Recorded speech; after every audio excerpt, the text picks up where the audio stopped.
Halo Bray, balik lagi di channel Singkat Cerita. Kali ini kita bakal bahas film Jojo Rabbit. Film ini dirilis pada tahun 2018 dan sukses mendapatkan rating yang cukup tinggi di IMDb. Sebagai gambaran, film ini akan menceritakan tentang bocah kecil bernama Jojo bersama teman imajinasinya yaitu Hitler. Nah, si Jojo ini merupakan seseorang yang fanatik gitu ke Hitler.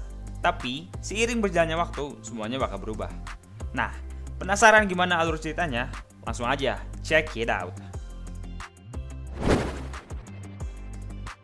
Oke, film ini akan dibuka dengan menunjukkan Jojo yang lagi siap-siap untuk ikutan pelatihan militer gitu, Bray. Sebenarnya si Jojo ini agak kurang yakin. Cuman gara-gara sikap fanatiknya ke Hitler, dia tetap ngikutin pelatihan militer ini. Oke, singkat cerita Jojo akhirnya pergi bareng temennya Yorkie. Nah, si Jojo ini bakal dilatih sama yang namanya Kapten K. Sesampainya di sana, si Jojo akhirnya ngikutin semua pelatihan yang ada sambil senang-senang. Sampai akhirnya dia disuruh untuk nunjukin sikap pemberaninya dengan ngebunuh kelinci. Tapi karena si Jojo ini penyayang gitu, jadinya dia nggak berani. Yang akhirnya bikin dia diejek dengan sebutan Jojo Rabbit. Jojo yang kabur pun akhirnya dapat pencerahan dari teman hayalannya yaitu si Hitler. Jojo yang udah dapat pencerahan akhirnya lari dan ngambil bom yang dipegang sama si Kapten K. Tapi sayangnya bomnya mantul yang akhirnya meledak di depan muka Jojo. Jojo pun akhirnya dilarikan ke rumah sakit. Namun, insiden tersebut ternyata meninggalkan bekas luka di wajah Jojo. Yang akhirnya hal ini menyebabkan ia tidak percaya diri. Singkat cerita, setelah Jojo sembuh, ia dan ibunya pergi ke kantor Kapten K. Di sana, ibu Jojo meminta kepada Kapten K untuk selalu melibatkan Jojo dalam segala pekerjaan Nazi. Hal ini dilakukan agar Jojo tidak merasa terasingkan. Jojo pun akhirnya dapat sebuah pekerjaan untuk menempelkan poster propaganda di sekitaran kota. Di sela-sela pekerjaannya, Jojo dan ibunya pun menyempatkan diri untuk melihat orang-orang pengkhianat yang dihukum gantung. Setelah beres dengan pekerjaannya, Jojo pun akhirnya pulang. Namun, saat sampai di rumah, Jojo menemukan sebuah pintu rahasia yang ternyata di dalamnya terdapat seorang wanita Jews atau Yahudi. Seperti yang kita tahu sendiri bahwa sosok Yahudi merupakan musuh bagi Jerman pada saat itu.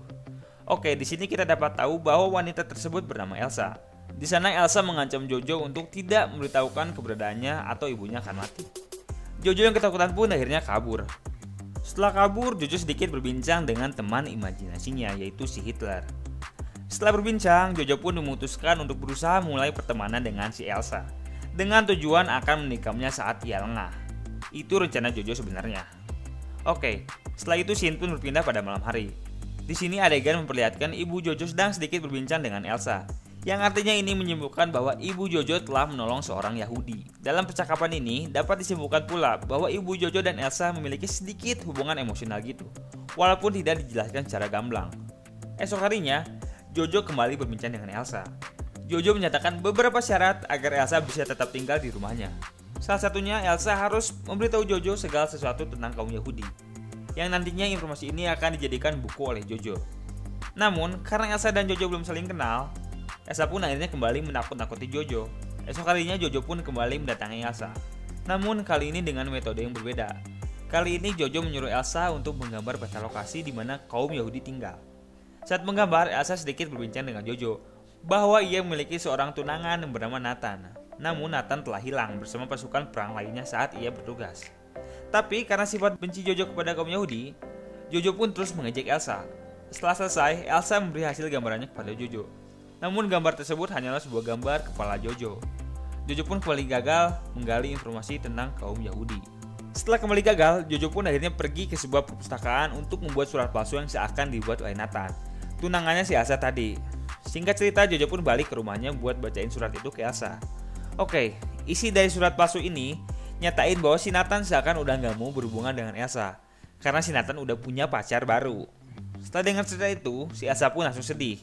Nah, Jojo yang gak nyangka si Elsa bakal sedih kayak gini, akhirnya ngebacain surat palsu yang kedua. Isi dari surat palsu yang kedua nyatain bahwa Nathan gak jadi buat mutusin Elsa karena Nathan tetap mau untuk ngajak nikah Elsa. Si Jojo ini emang lawak, bray. Singkat cerita, si Elsa akhirnya mulai ceria lagi. Setelah kejadian itu, Jojo dan Elsa sedikit ngobrol yang bikin mereka makin dekat. Scene pun berpindah pada esok hari. Di sini, adegan nunjukin si Jojo yang lagi bareng ibunya. Ibunya Jojo sedikit nasehatin si Jojo. Ibunya bilang kalau cinta itu merupakan hal terkuat di dunia. Kalau seseorang lagi jatuh cinta, perutnya seakan penuh sama kupu-kupu. Itu kata ibunya si Jojo.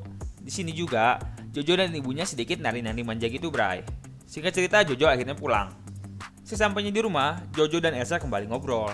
Di sini kelihatan kalau Jojo dan Elsa semakin dekat gitu. Si Jojo kayak ngasih perhatian lebih ke si Elsa. Elsa bilang ke Jojo kalau orang Yahudi suka sesuatu yang jelek.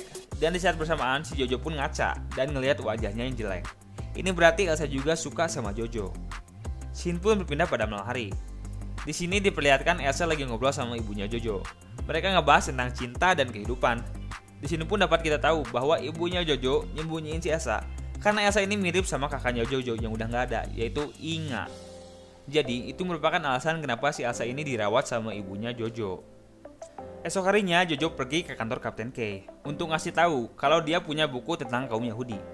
Tapi sesampainya di sana, ia malah diketawain oleh Kapten K dan kawan-kawan karena bukunya yang konyol. Akhirnya, Jojo mutusin untuk gak jadi nerbitin bukunya ini. Singkat cerita, ia pun pulang ke rumah dan kembali ngobrol dengan Elsa.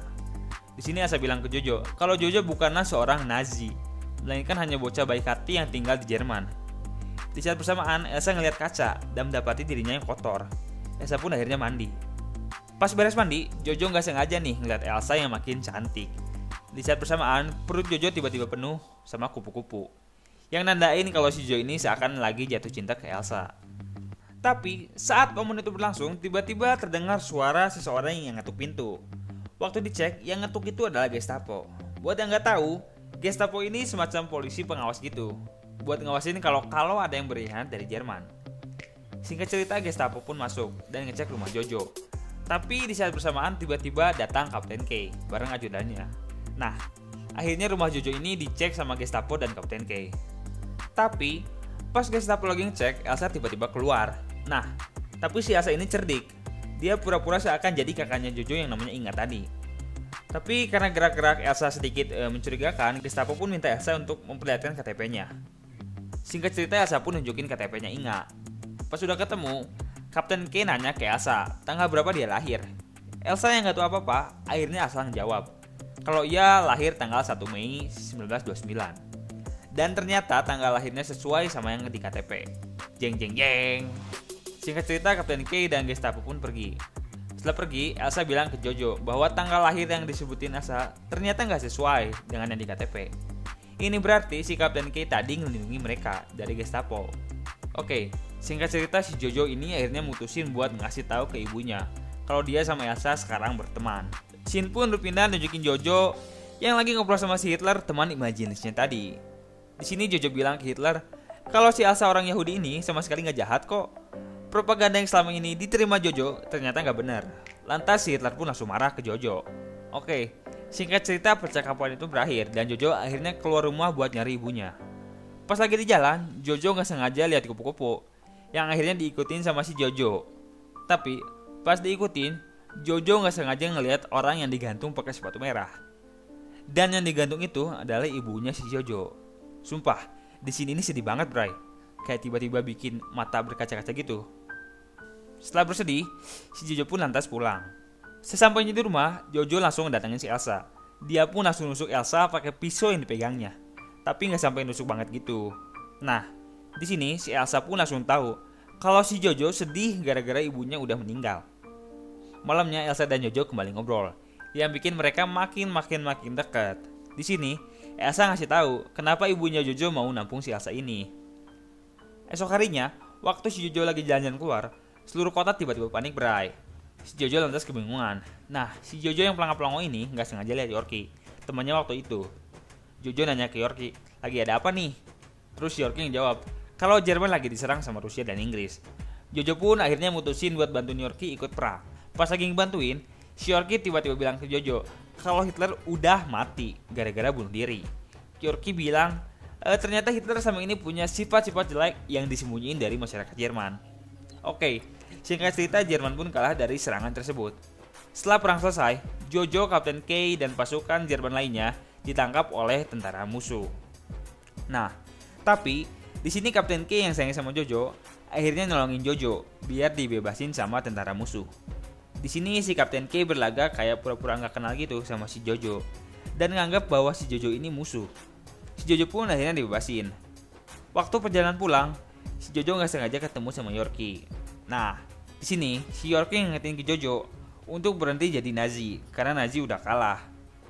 Pas udah beres ngobrol, Jojo akhirnya pulang buat ketemu sama si Elsa. Pas udah sampai rumah, si Elsa langsung nanya ke Jojo siapa yang menang perang. Si Jojo yang takut kehilangan Elsa nggak mau ngejawab. Si Jojo ini takut kalau Elsa tahu Jerman udah kalah, dia bakal kabur. Si Jojo akhirnya terpaksa buat bohong. Tapi si Jojo yang baik hati lagi-lagi merasa iba kalau Elsa harus terus dikurung di rumah Jojo. Jojo pun akhirnya ngebuat surat untuk ngajak Elsa kabur dari rumah tersebut. Di sini Jojo pun sekaligus nyatain kalau dia cinta ke Elsa. Elsa pun ternyata cinta juga ke Jojo. Tapi cinta yang mereka berikan merupakan cinta sebagai kakak adik itu, Bray. Bukan cinta yang cinta-cintaan. Lu ngerti lah. Setelah ngobrol dengan Elsa, Jojo kembali didatangi oleh teman imajinasinya, si Hitler. Di sini, Hitler marah ke Jojo dan memintanya untuk tetap setia kepadanya. Namun, Jojo yang sudah terlanjur membenci Hitler karena kematian ibunya, akhirnya membantah perintahnya. Jojo pun menendang si Hitler keluar dari jendela. Oke, setelah kejadian tersebut, singkat cerita Jojo dan Elsa pun akhirnya keluar rumah. Elsa yang mengetahui bahwa Jojo telah berbohong, akhirnya menampar Jojo karena kesal. Namun mereka akhirnya perlahan mulai menari, dan film pun tamat.